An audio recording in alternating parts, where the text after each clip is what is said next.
Inspector Huzurabad గారికి వచ్చినటువంటి నమ్మదగిన సమాచారం మీద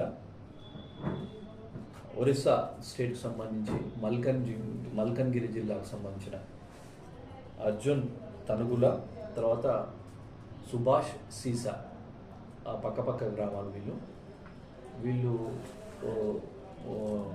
ఈ అర్జున్ తనుగుల ఇంటర్మీడియట్ కంప్లీట్ చేసి ఖాళీగా ఉంటున్నాడు. ఇద్దరు కూడా మ్యారేజ్ అయిపోయింది. గత 5-6 సంవత్సరాల నుండి వీళ్ళు అక్కడ వీళ్ళ యొక్క భూముల లోపల కొంత కల్టివేషన్ చేస్తూ మన తెలంగాణలో హైదరాబాద్ సిటీ, సైబరాబాద్, రాచకొండ పరిసర ప్రాంతాల్లోకి వాళ్ళు అమ్ముతున్నారు. సో ఇప్పుడు వాళ్ళు ఏంటంటే కొత్తగా మనం అమ్మితే జస్ట్ 2,000కి అమ్ముతున్నాము, ఇక్కడ పోయినట్టయితే వీళ్ళు ఇక్కడ లోకల్ 20,000 కిలో అమ్ముతున్నారు కదా అని చెప్పి వాళ్ళు ఇక్కడే అమ్ముదామనేటువంటి కాన్సెప్ట్తో మన నిన్న విశాఖపట్నం నుంచి మన వరంగల్ ట్రైన్లో వచ్చి మన హుజురాబాద్లో బస్ స్టాండ్లో ఇక్కడ దిగి ఇక్కడ కాలేజెస్ ఎక్కువ ఉన్నాయి కాబట్టి ఇక్కడ అమ్ముదామనేటువంటి కాన్సెప్ట్లో వచ్చినటువంటి దాని మీద వారికి వచ్చిన సమాచారం మేరకు ఎస్ఐ యూనిస్ రైడ్ చేసి వాళ్ళిద్దరిని కూడా పట్టుకోవడం జరిగింది. సో ఇక్కడ మన దగ్గర మీ అందరికీ తెలుసు, గతంలో ఒక 2 months బ్యాక్ ఒక 45 నుంచి 60 మందిని మనము అందరికి కూడా కౌన్సిలింగ్ చేయడం జరిగింది. దానిలో చాలామంది విద్యార్థులు ఉన్నారు. దయచేసి అందరి పేరెంట్స్కి తర్వాత పిల్లలకు కూడా చెప్పేది ఏంటంటే ఈ వ్యసనాలకులోనే జీవితాలు పాడు చేసుకోవద్దని చెప్పి ఇలా అమ్మేవాళ్ళు చాలామంది పెరుగుతూ ఉన్నారు. కాబట్టి ఆరోగ్యం పాడవుతుంది, ఫ్యూచర్ కూడా పాడవుతుంది.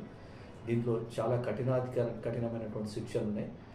సంవత్సరం నుంచి ఈ లైఫ్ అంటే 20 సంవత్సరాలు 14 సంవత్సరాల వరకు కూడా శిక్షలు పడేటువంటి ఆస్కారం ఉంది. కాబట్టి నాట్ ఓన్లీ వాళ్ళు కన్జ్యూమ్ చేయడం ద్వారా సమాజానికే కాకుండా పెద్ద పెద్ద క్రైమ్స్ అయ్యేటువంటి సిచ్యువేషన్స్ అవుతున్నాయి. సో పేరెంట్స్ అందరూ కూడా ఇక్కడ ఉన్నటువంటి పేరెంట్స్, స్టూడెంట్స్, కాలేజ్ యాజమాన్యాలందరికీ మా హుజురాబాద్ పోలీస్ తరఫున ఏంటంటే మనవి చాలా జాగ్రత్తగా పిల్లల యొక్క ప్రవర్తన, తర్వాత వాళ్ళ యొక్క మూమెంట్స్ నిరంతరం గమనిస్తూ వాళ్ళ యొక్క బ్రైట్ ఫ్యూచర్ గురించి మీరంతా పాటుపడాలని చెప్పి కోరుతా ఉన్నాం.